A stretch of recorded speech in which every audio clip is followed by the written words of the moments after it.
Hi everybody and welcome to Heel Heat. My name is George Coles and this is our TNA show for the week. And let's jump right into it. First up, we have the opening segment. We have Dixie Carter coming out, basically throwing a welcome back in the fold party for AJ Styles, offering him the moon, his own dressing room, a Chevy Camaro. AJ doesn't accept, brings out Bully Ray.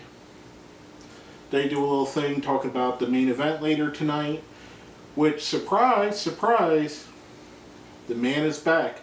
Mr.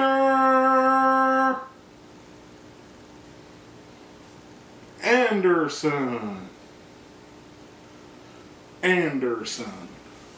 makes a surprise appearance, goes right after Bully Ray, furthering their feud that was started with Bully Ray taking him out a couple months back.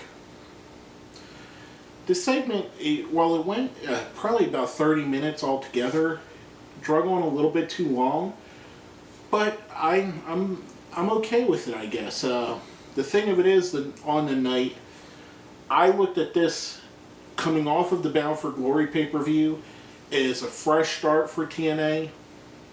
They forwarded two storylines. They forwarded what AJ Styles is going to be doing after Bound for Glory and what Bully Ray is going to be doing. So I enjoyed that aspect of it. I think they could have cut it down by about 10 minutes or so, but that's just nitpicking at this point. Now, coming off of that, we had our first match of the night, Divas tag team, or Knockouts tag team match, sorry. Gail Kim and Brooke versus ODB and Velvet Sky. The heels pick up the win, Gail and Brooke, with the assistance of Lady Tapa. Decent match. I thought it was cool to get all four of them, basically all four of your current TNA knockouts on the roster in one match. To me, it was good. I thought the segment was decent. I think going forward, they're going to have something to build off of that. Now, coming off of that, someone that I think that they'll be able to build off of for the future, Ethan Carter III, aka EC3, versus the hand-picked opponent, Dewey Barnes. EC3 wins with the face-lock driver, front four DDT, whatever you want to call the move. Something about the kid. He screams, and no pun intended to Bobby Roode, he screams that it factor when he's on the television. He's someone that demands your attention. And that's always a good thing to have. I like the thing that his catchphrase, I'm a Carter, the world needs us. I like how he ties into Dixie. I think there's nothing but big things for the kid. Kudos to them for bringing in a guy that was misused in WWE and putting him right on the show in a way that he could succeed. Now, coming off of that, another ex-WWE guy, Kurt Angle, comes out to explain why he refused the Hall of Fame, brought out Bobby Roode.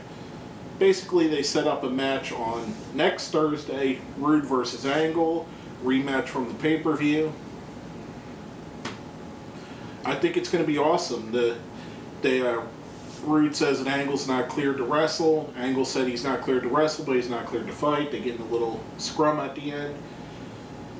You know, I really think you got two of your best wrestlers going forward in TNA, Kurt Angle and Bobby Roode. I like the fact that they're keeping this feud going on between them. You got this feud, so now you have the three top feuds in the company, and then we have another one we'll talk about a little bit later with Bully Ray and Mr. Anderson, AJ Styles versus Dixie Carter and whoever she gets to fight on her behalf, and Bobby Roode versus Kurt Angle. That's three solid feuds, and another one that they did with some backstage segments, kind of hinting again to Magnus turning on Sting. Four solid top-of-the-card feuds. What more can you ask for? I like the way that they built them. I like the way they're going with this. Coming after that, we had a Bromans wanted to do a celebration for winning the tag team championships. They come out, they're drinking champagne, they have a DJ. Gunner and Storm comes out. Gunner makes fun of the champagne, obviously, or not Gunner, I'm sorry, Storm makes fun of the champagne. They don't like Gunner anywhere near a mic. Basically saying it's not beer, which brings up Bad Influence, who make fun of beer and champagne. And of course, Daniels has his apple teeny, which Storm takes from him, drinks, says he doesn't like it, hands it to Gunner. Gunner throws it into Daniels' face, which brings out Eric Young and Joseph Park. Again, we have the tag team division and your 4 major teams in the division. The only thing I didn't like about this is coming off the pay-per-view, we had the Abyss character back. We could have been done with the Joseph Park character. Just a pet peeve. I wish they would have been done with the Joseph Park character. He turns into Abyss by the end of the night, of course. But I like what they did with this. This has been, overall, the show, and I know we're not at the end yet, it was a really good reset. It was a really good start to the year for the next going forward. Bound for Glory, if it's going to be their Starrcade, their WrestleMania, WCW used to do it with Starrcade, WWE does it with WrestleMania. The day after their main pay-per-view of the year, you start getting their new feuds for the next year or the next however long start happening that night, and I like that they did it here. I like that it was a reset. I like that we're ready to go. It's almost like a new season of TNA. And speaking of new to TNA, let's go to our question of the week from last week. The question was, who would you add to the TNA roster to make the roster a better thing? Now we got some answers from our friends. The first is from Metal Ruler 45. Ivelisse Velez, Alex Shelley, American Wolves, and of course Kevin Steen. I think just that talent alone would make TNA way more interesting. I tend to agree on every one of those. Lord Bogglesworth says, and this is going to be kind of a controversial one, I think.